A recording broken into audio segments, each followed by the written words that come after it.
আমরা 2025-এ এসেছি ঠিকই, কিন্তু আমাদের মানসিকতা মানে মন আর মানসিকতা দুটোই এখনো অনেক অনেক অনেক 100-200 বছর পিছনে। যাই হোক, চলুন, কেন বললাম এই কথাটা আপনাদের একটু পরেই বলছি। তার আগে একটা কথা বলে রাখি, একজন বোন আমাকে কমেন্ট করেছে যে দিদিভাই ভিডিওটা খুব সুন্দর হয়েছে, কিন্তু তার ব্যাকগ্রাউন্ড মিউজিকটা তুমি কোথায় পেলে? দেখো, তোমাকে একটা কথা বলি, এর জন্য না অনেক কোনো কাঠখড় জল অনেক কিছু ঘুরলার দরকারই নেই, কাঠখড় পুরানোরও দরকার নেই। জাস্ট ক্রোম ব্রাউজারে যাবে, গিয়ে ব্লেজ ব্যাকগ্রাউন্ড মিউজিক মানে নো কপিরাইট মিউজিক যেগুলো অবশ্যই, সেগুলো তুমি ডাউনলোড করে অবশ্যই ভিডিওতে তুমি ইউজ করতে পারো, কিন্তু সেটা অরিজিনাল কপিরাইট ফ্রি মিউজিক কিন্তু হতে হবে, ঠিক আছে? কারণ অনেক ফেক ফেক মানে লেখা থাকে যে কপিরাইট ফ্রি নয়, কিন্তু সেগুলো কিন্তু অলরেডি কপিরাইট হয়ে যায়। যখন তোমার চ্যানেল মনিটাইজ হবে বা আর কোনো কিছু, তখন রিইউজ কন্টেন্ট হিসাবে কিন্তু সেটা কিন্তু ইস্যু একটা চলে আসবে। তো সেই কারণেই তোমাকে বললাম যে ফ্রি মানে ভালো মতন লিখবে একদম, যে background music bless background music copyright free, ব্যাস লিখলেই একটা দুটো বলতে অনেকগুলো চলে আসবে। তার মধ্যে তোমার যেটা পছন্দ হবে সেটা তুমি ইউজ করতে পারো। আর তোমার কমেন্টের জন্য থ্যাংক ইউ সো মাচ।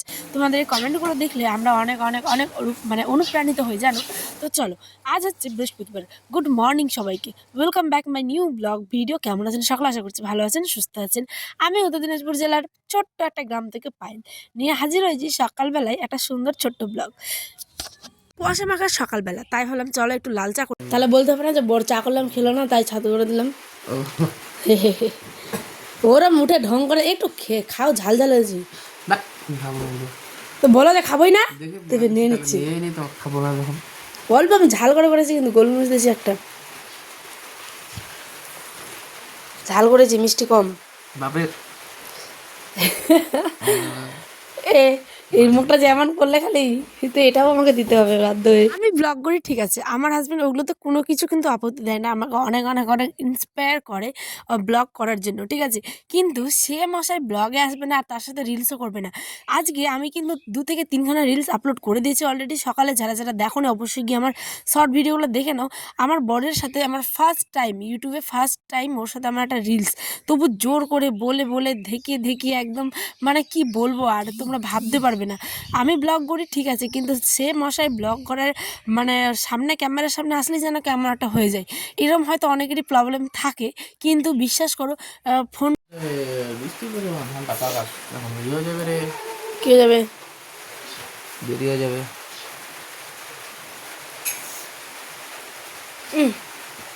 সব বিছানাতে। ঠিক আছে, ঠিক আছে। কথা বলতে শিখুনি, দেখি কেন বলতে পারো বলো তো। খুব সুন্দর হয়েছে, খুব সুন্দর হয়েছে বলতে বলছি না আমি, কিরকম কথা বলতে হবে বলো। হ্যাঁ, কথা বলার দরকার নেই, আমি দিয়ে দেবো কিন্তু। বলো, বল হাই বন্ধুরা, আমি এখন খেলাম ছাতু, আমাদের এখানে বৃষ্টি পড়ছে। বল না, ঠিক মতো বলতে পারো না, লোকের বড়গুলো দেখেছো কিরকম ব্লগগুলো যখন করে। খেলাম এটা ঝরে জল দাও, জল দাও, বলো না। চিনিটা গলানি, তারও তো নাড়তে হতো। ক্যামেরা নিয়ে নিলে চামচ, মোটা মোটা চিনি গলিয়ে নিলো তাড়াতাড়ি। কে দিয়েছিল চিনিটা? কি আমি এনেছিলাম না, এর দোকান থেকে নিয়েছিলাম, এরা এই ঢাইকা ঢাইকা মোটা মোটা। ব্লগ করি আমি, কিন্তু আমি ঝামেলা করি না, মানে আমার বরকে আমি ঝামেলায় ফেলি, ঠিক আছে। সেই জন্য ওই একদম যখন তখন বিরক্ত হয়ে যায় যে তোকে বারবার ক্যামেরা করাই, কিন্তু সেটা আবার ভালোবেসে বিরক্ত হয়, কিছুক্ষণ পরে আবার এসে বলে নাও করো। তো কতদিন এরমভাবে চলবে আমি জানি না, যতদিন চলবে তোমাদের সাথে আমি সেটাই শেয়ার করবো। চা খেলো না, আমরা মাছ খেলাম, তাকে করে দিলাম হচ্ছে ছাতু। অনেকের প্রবলেম থাকে, যাই হোক, কি আর বলা যাবে, সবাই কিন্তু মানে ক্যামেরার সামনে এসে বলতে পারে না। যেমন আমি ভয়েস দিই, আমি মনে করি না যে আমি একাই বলছি, আমি মনে করি তোমরা আমরা যে আমার ভিডিওটা দেখছে বা শুনছে তারা প্রত্যেকে মানে আমি তাদের প্রত্যেকের সাথে কিন্তু কথা বলছি। তো এই টেন্ডেন্সিটা নিয়েই কিন্তু একটা ভিডিও তৈরি করতে হয়, আর এইভাবে কথা বললেই তুমি কিন্তু এগোতে পারবে। হ্যাঁ, আমি এখন বাসন মাজছি, এটা করছি সেটা করছি, এগুলো বললে হবে না, একটা নিজস্ব কন্টেন্ট চাই, আর কন্টেন্টটা যাতে মানুষের ভালো লাগে, মানুষ যাতে দেখে, এরম তৈরি করতে পারলে তুমি জীবনে একটু হলেও সাকসেস পাবে। আর আমরা তো ডেলি ব্লগার, আমাদের তো ডেলি ব্লগ দিতে হয়, আমরা তো কাজের ক্ষেত্রে মানে আমাদের জীবনের যে কাজকর্ম দৈনন্দিন জীবনের, তো সেটাই তোমাদের সাথে তুলে ধরি। তাই চলো, অনেক কথা বললাম, কেমন লাগলো তোমরা কিন্তু শেষে ব্লগটা জানিও। হ্যাঁ, আর দেখো, এখন আমি ঘরের সমস্ত কিছু কাজ করে নিচ্ছি, আর এই যে দেখেছো আমার ডাইনিং টেবিলের যে পেপারটা, সেটা না ছিঁড়ে গেছে, কিন্তু আমাদের বাড়িটা এতটাই ভিতরে যে এইদিকে লোকাল এরিয়াতে আর কি পাওয়া যায় না, এগুলো নিতে গেলে একটু সামান্য আমাদের বাইরে যেতে হয়, মানে কি বলবো, একটু টাউনের দিকে যেতে হয়, তাহলে তুমি ভালো ভালো পাবে। আর এখানে দাম একদম অতিরিক্ত, কিন্তু কোয়ালিটিও বাজে, সেই কারণে আর নেওয়া হচ্ছে না। কিন্তু ঘরটা কি জঘন্য লাগছে দেখো। আর এখানে ওর উপর আমি রেগে গেছিলাম পুরো। এত বাড়িতে থাকলে খবর দেখে আর মোবাইল, মানে পুরো মাথা খারাপ করে দিবে। মানে সে সমস্ত কাজও করে, কিন্তু কি বাইরে থাকলে মোবাইলটা প্রচুর দেখা যায়, খবর পড়ার নেশা তার প্রচুর। তো যাই হোক, চলো এখানটায় আমি ঘর দৌড় সমস্ত কিছু গুছিয়ে নিয়েছি। আর যেটা কথা বলছিলাম, যে মানে মুসলিম ঘরের বউ হয়ে আমি লাইফে ফার্স্ট টাইম ছট পুজোর প্রসাদ খেলাম, মানে কি বলো ওটা, ঠেকুয়া খেলাম। আমার জীবনে ফার্স্ট টাইম কিন্তু, ঠিক আছে। কিন্তু কিছু কিছু মানুষ এটা শুনে এমনভাবে হাসে আর মুখের মানে মুখ চোখ করে, তো মানে কল্পনারও বাইরে কিন্তু, ঠিক আছে। দেখো একটা কথা, আমরা কিন্তু প্রত্যেকেই শিক্ষিত, তাই না? আর এটা কিন্তু 2025, ধর্ম যার যার, কিন্তু উৎসবটা কিন্তু সবার হওয়া উচিত। আমার মানসিকতার সাথে হয়তো তোমাদের বা আমাদের নিজের পরিবারেরই অনেক অনেক অনেক মানুষের কি বলবো, মানে কথাবার্তা ম্যাচিং করে না, ঠিক আছে। কিন্তু আমরা আমাদের মতোই, আমি আয়নের আব্বা, আমি আবার আমার মানুষ মানে আমার জীবনসঙ্গিনী এমন পেয়েছি যে আমার মতোই, মানে চিন্তাভাবনাটা একদম সুদূর প্রসারী, প্লাস অনেক উন্নত, ঠিক আছে।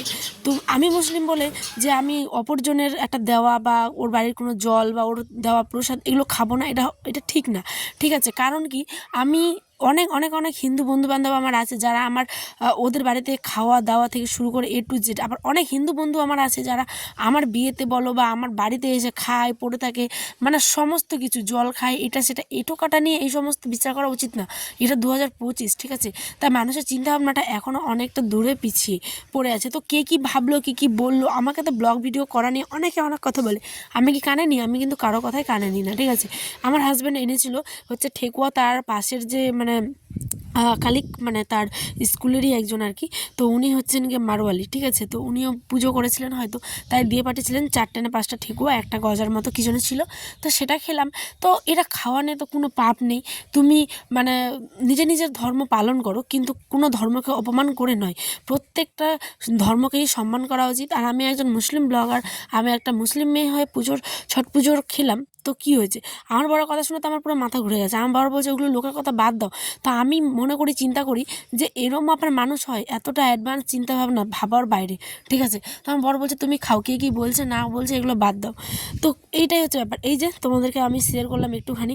আর ওই যে দেখলে মাছ, বৃহস্পতিবার মানেই মাছ, কিন্তু ওই বড় এখন 3 সপ্তাহ ধরে ওই একই মাছ আনছে, মানে ল্যাটা মাছ। তোমরা হয়তো বোরিং হচ্ছে ভিডিও দেখে দেখে যে দিদি শুধু ল্যাটা মাছই খাচ্ছে, মানে সাটি মাছ বা টাকি মাছ যাকে বলে। তোমাদের দাদা ভাই সেটাই নিয়ে আসছে, জানো কি করব, কষ্ট করে আনছে, ফেলে তো আর দিতে পারি না।